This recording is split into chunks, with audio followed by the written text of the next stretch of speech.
En lo referente a la introducción, podemos decir que los procesos de separación juegan un papel fundamental en la industria de los procesos químicos y metalúrgicos. Estos se usan para eliminar impurezas de la materia prima o recuperación de productos primarios o la eliminación de contaminantes a partir de efluentes acuosos o en ciertos casos gaseosos. Ejemplos de algunos procesos incluyen evaporación, ósmosis reversa, diálisis y la absorción, que es el tema que nos ocupa. Adicionalmente, podemos decir que existe también la cromatografía, la electrodiálisis y los procesos de separación mediante membranas. Y hay algunos otros procesos más. En lo referente a la absorción, decíamos al inicio de esta sesión que el carbón activado es la parte central de todo el proceso. La materia prima para hacer el carbón activado cuya vista se presenta es la cáscara de coco, como acá lo dice, carbón activado a cáscara de coco, y se puede observar los poros dentro de este carbón. Por supuesto que este es a nivel microscópico. La aplicación de hidrocarbones activados, como ya se anuncia o se ha comentado anteriormente en esta exposición, es muy amplio el uso, desde remover contaminantes orgánicos, como se presenta en esta vista, utilizando grandes tanques y en su presentación en polvo, o sea, carbón en polvo, de preferencia para estos tanques, se logra remover muchos contaminantes orgánicos. Se sabe que un pie cúbico de carbón activado puede tratar más de 5 millones de galones de agua, conteniendo una parte por millón, es decir, 1 miligramo por litro de cloro libre. El costo de operación de un filtro de carbón activado granular es de aproximadamente 5 a 6 centavos de dólar por cada 1000 galones. Aquí se tiene la fuente de este dato, de la revista Chemical Engineer, enero del 1991, página 76. Muy bien. En el punto número 2, procesos para absorción de oro con carbón activado en pulpa, SIP, abreviado SIP, carbón en pulpa, en inglés. En español, proceso de carbón en pulpa, pero hemos mantenido la abreviatura. Como vemos, la pulpa y el cianuro de sodio en solución se tratan en un tanque agitado. En este tanque se realiza la lixiviación de del cianuro que ingresa en pulpa ya. Quiere decir que puede proceder de la molienda, una molienda previa. Ya lo tenemos en pulpa, agregamos cianuro y la pulpa ya cianurada lo llevamos a otro tanque y en ese tanque agregaremos el carbón activado. Aquí C asterisco está representando el carbón activado. Ambos ambos se mezclan en este tanque y lo que ocurrirá es que el carbón activado va a absorber al oro que estará acomplejado. Oro acomplejado lo recuperaremos acá.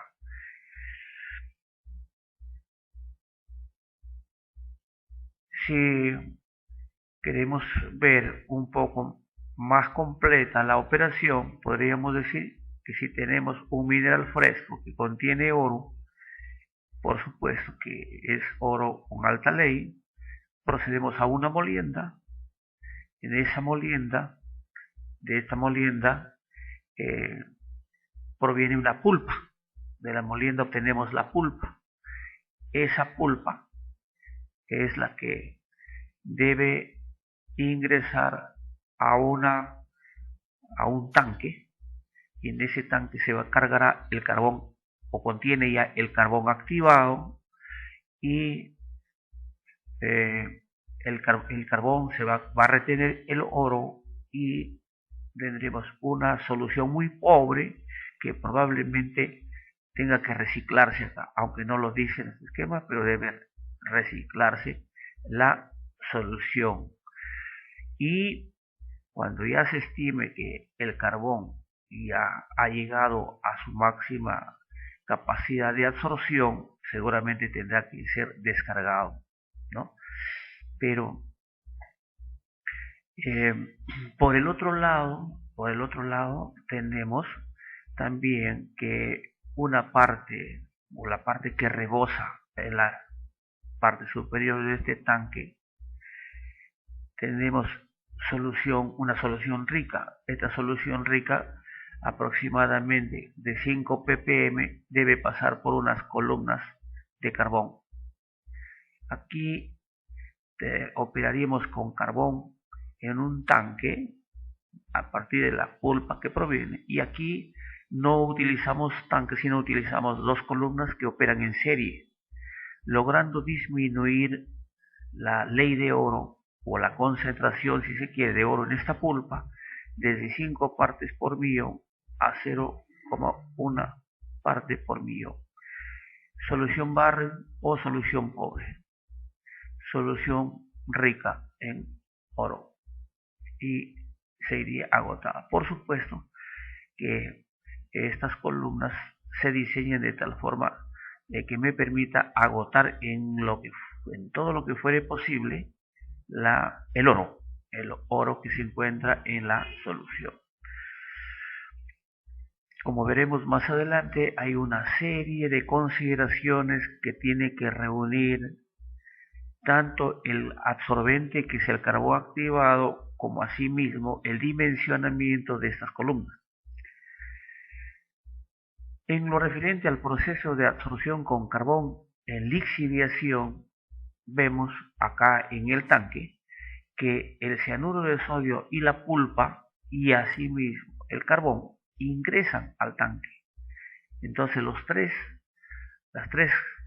componentes, en este caso, pulpa que contiene el oro, el cianuro de sodio que es la solución lixiviante y el carbón activado que nos sirve para recuperar el oro, absorber el oro si se quiere. A este proceso se le conoce como proceso SIL. Y al proceso de absorción con carbón en columna se le denomina con esta abreviatura SIC, carbón en columna. ¿Qué ocurre? Se tiene la columna, como ya lo hemos mostrado anteriormente, a esa columna se le carga el carbón y por lo general siempre por la parte inferior se alimenta la solución rica en oro y por la parte superior estará saliendo una solución pobre en oro, conocida como solución Barrel. Muy bien, hasta acá hemos revisado brevemente lo que significa una operación SIP, luego lo que significa una operación SIL y finalmente lo que representa una operación SIC. Adicionalmente podemos casi, si se quiere, en el término resumir aquí tanto la lixiviación en pila, que es lo que tenemos al lado izquierdo.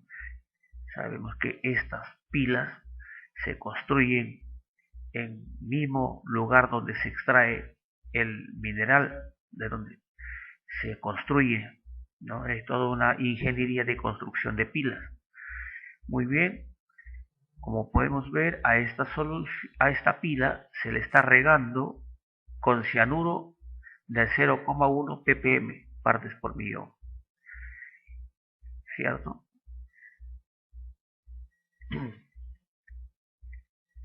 Y no es del cianuro, sino es el contenido de oro, ¿no? Contenido de oro en la solución. Es una solución pobre. Y al entrar en contacto con la pila que está cargada con mineral fresco, obtenemos una solución que va a contener aproximadamente una concentración de 3 partes por millón. Y eso constituye la solución rica en oro. La solución rica se alimenta a estas columnas que están en serie. Las columnas van a retener el oro y por la parte superior vamos a obtener una solución pobre, conocida como solución Barrett. Esta solución pobre, a esta se le repone, si el término cabe, reponer algo de cianuro para mantener la concentración adecuada y retornarla nuevamente a la pila o a las pilas a donde tenemos el mineral rico en oro. Estas operaciones se pueden resumir en esta imagen. El proceso de carbón en pulpa, como lo tenemos acá, de forma resumida. Aquí se hace la lixiviación y a continuación se hace la absorción. Para el proceso de carbón y lixiviación, los 3 componentes ingresan al tanque, ¿cierto? Los 3 componentes ingresan al tanque. El carbón se debe retener siempre, al oro debe retener. Y el carbón en columna, la solución rica se alimenta por la parte inferior y por la parte superior estaremos sacando la solución pobre, conocida como solución Barrett. Muy bien, hasta acá hemos revisado los procesos que existen.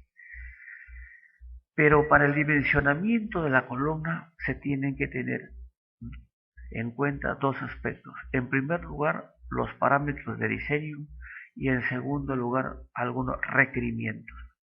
En lo referente a los parámetros de diseño, se debe conocer la composición química de la solución rica en oro, el flujo de esa solución rica, la capacidad de absorción del carbón. Esta capacidad de absorción viene determinada por su isoterma de equilibrio. Ya se tiene que calcular previamente, o sea que se tenga tal vez como dato ya en la planta, o si no hay que determinar a nivel de laboratorio. En esta presentación nosotros vamos a determinar la capacidad de absorción de un determinado carbón utilizando la isoterma de Freundlich. Otro parámetro de diseño que se tiene que tener en cuenta es la granulometría del carbón. En cuanto a requerimientos, tenemos el diámetro de la columna que se requiere, la altura de la columna, en algunos casos el número de etapas cuando las columnas están montadas una sobre la otra, el peso de carbón en cada columna, si estuvieran una sobre la otra o si estuvieran en serie también, y finalmente el tiempo y ciclo de transferencia de carbón. Muy bien, pero siempre necesitamos conocer aspectos básicos del fenómeno de absorción, en este caso ya de columna. Nos quedamos con columna. Si bien es cierto, antes hemos hecho comentario sobre los otros tipos de operación, pero en este desarrollo nosotros estamos involucrados con la operación y en todo caso el diseño y los cálculos para ese diseño de una columna de absorción. Muy bien, pero para eso primero es necesario ver cómo opera una columna de absorción, conocido como absorción en cama fija. Algunas veces se le llama lecho fijo. Cama o lecho se suele usar indistintamente. Por la parte superior, o puede ser también por la parte inferior, ingresa la alimentación y siempre a la salida, sea por la parte inferior o por la parte superior, la solución va a estar agotada en el componente que queremos recuperar en algunos casos si se trata de oro o eliminar en otros casos cuando se trata de eh, oro, por ejemplo, ¿cierto? De oro. Muy bien. En cuanto a las características o propiedades representativas de los absorbentes, porque en esta tabla estamos presentando para otros absorbentes, pero nuestro interés es el carbón activado.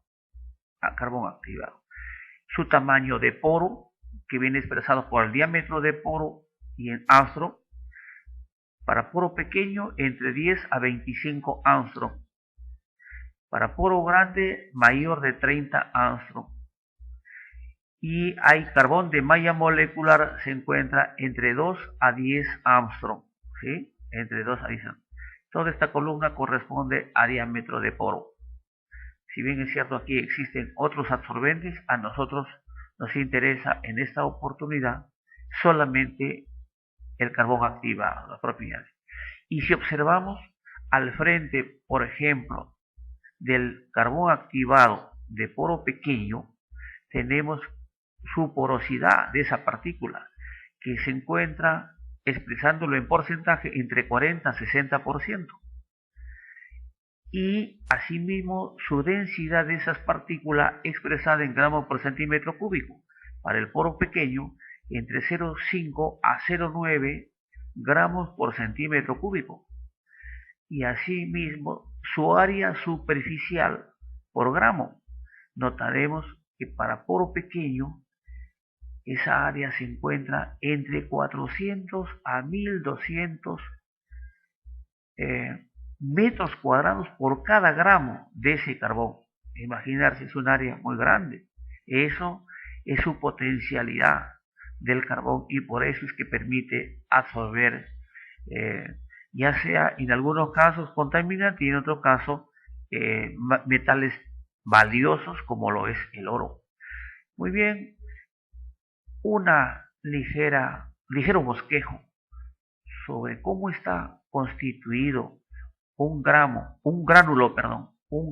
de carbón y qué partes podemos distinguir en un grano de carbón. Vemos que existe unos poros, ¿no? Y que esos poros, si somos un poco más específicos, diremos que se clasifican en microporos, los más pequeñitos, en macroporos, como en este caso, ¿no? Macroporos, microporos, y hay algunos de término intermedio. Aquí se expresa el término subpartículas para representar la parte que no está, o sea, la estructura en todo caso del carbón. Y una resistencia externa, resistencia que ofrece la partícula de carbón en la captación y en todo caso es la resistencia que consideramos para el cálculo de la transferencia de masa. Son aspectos teóricos en el cálculo del modelado de una columna de absorción.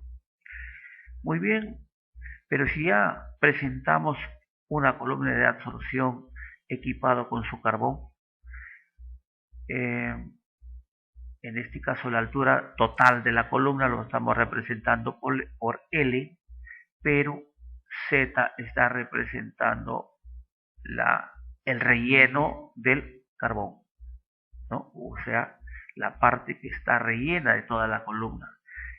La alimentación ingresará por la parte superior y egresará por la parte inferior en esta columna. Muy bien. Si ahondamos más, decíamos anteriormente, en lo referente a la estructura de este carbón, vemos aquí la estructura de un macroporo. Notemos que las partículas, o en todo caso moléculas acomplejadas, ingresan a un macroporo y lo que tenemos que se desprenden de la parte central son los microporos.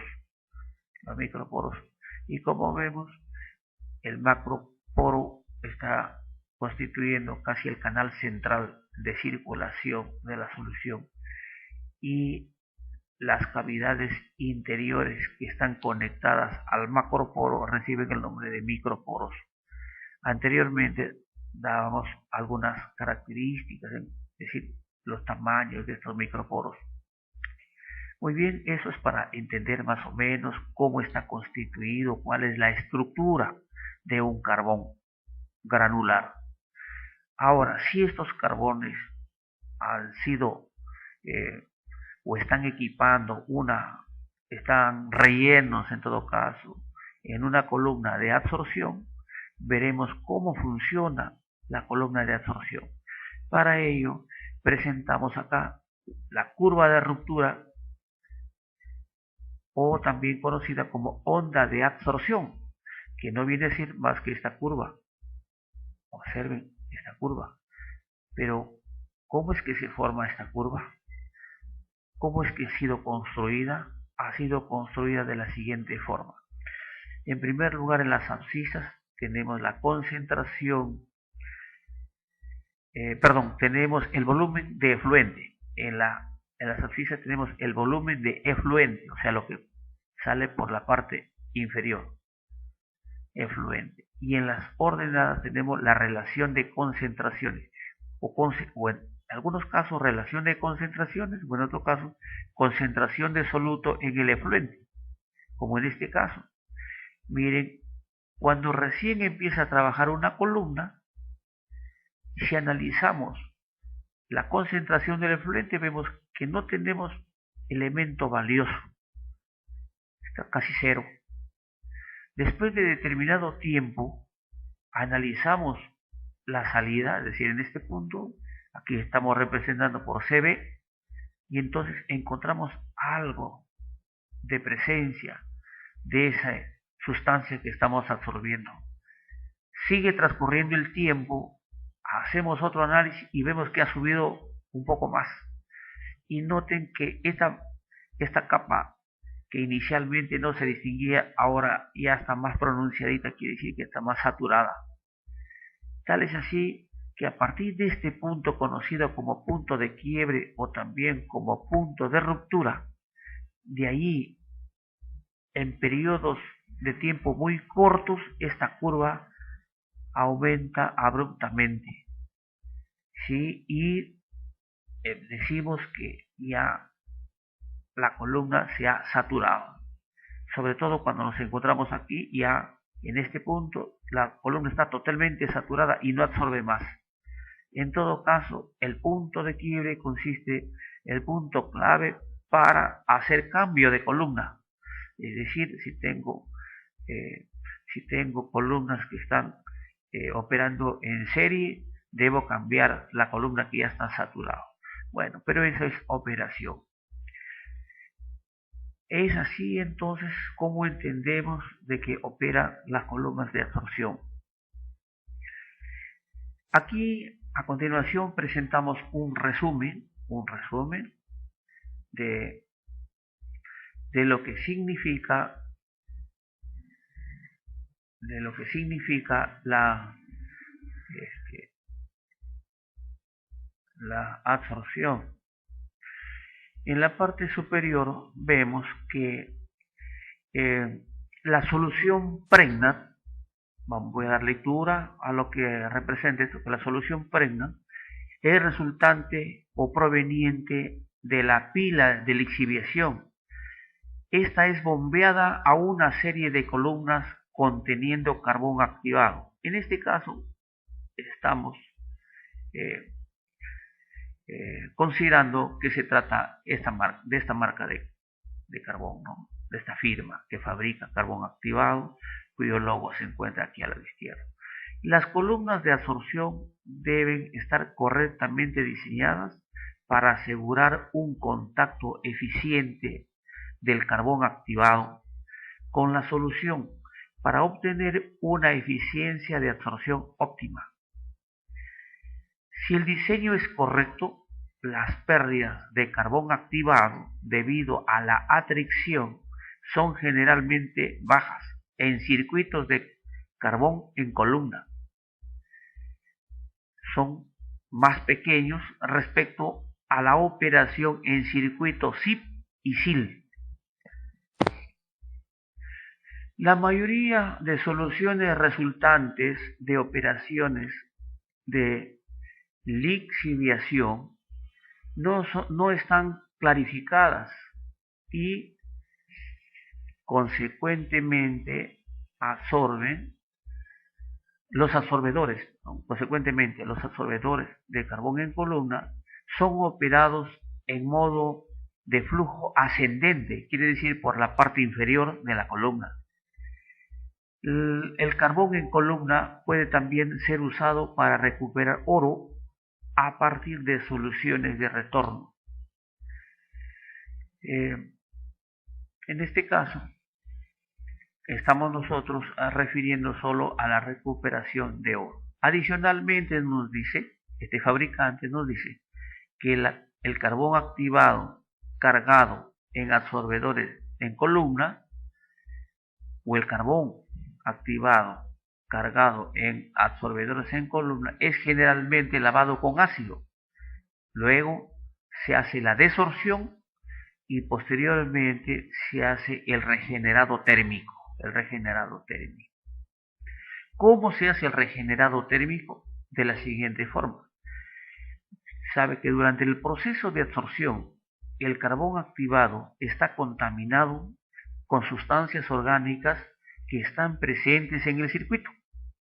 Estas pueden ser de ocurrencia natural en el mineral de oro o pueden deberse a contaminación, ¿no? Contaminación. O pueden deberse también a reactivos de flotación cuando previamente se ha sometido el mineral a flotación o a fuentes similares.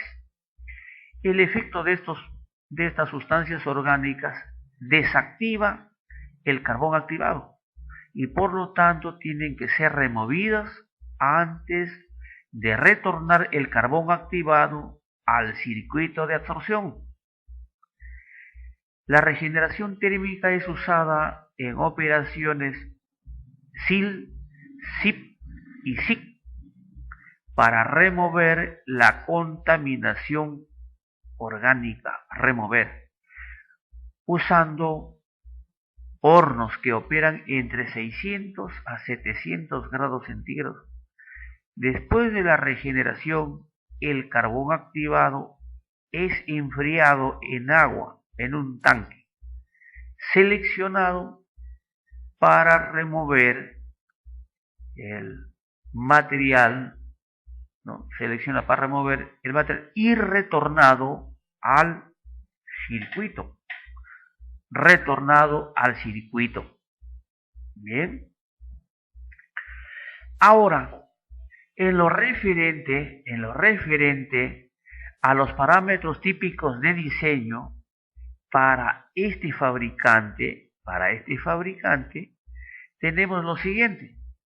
Por ejemplo, para una capacidad de tratamiento de 100.000 toneladas por mes, 100.000 toneladas por mes, con un grado de carga de oro de 1,6 gramos por tonelada, que dice por tonelada, una velocidad de flujo de pulpa de 180 metros cúbicos por hora necesito para procesar eso, o recomienda el fabricante, un número de columnas para contacto de 6 columnas, el diámetro de cada columna, miren, de 2 metros el diámetro, miren, el diámetro de 2 metros, la altura del carbón activado de 1,3 metros, la masa de carbón activado es de 2 toneladas por contactor y la carga de oro es de 4.000 gramos de oro por tonelada. 4.000 gramos de oro por tonelada. Quiere decir que habrá recuperado de todo esto 4.000 gramos de oro por tonelada tratada. La eficiencia de la absorción habrá sido de 99%. ¿Sí? Algún comentario adicional nos dice que los datos están basados en un carbón de malla 12 por 30, Goldsor 6000, malla 12 por 30. ¿Sí? Esas han sido las características. Muy bien, pero ¿de quién nos da esto? Esto nos da este fabricante, nos da el fabricante. Y esto lógicamente va a depender la capacidad, va a depender del tipo de carbón que usemos, va a depender del fabricante, ¿no? Bien, ahora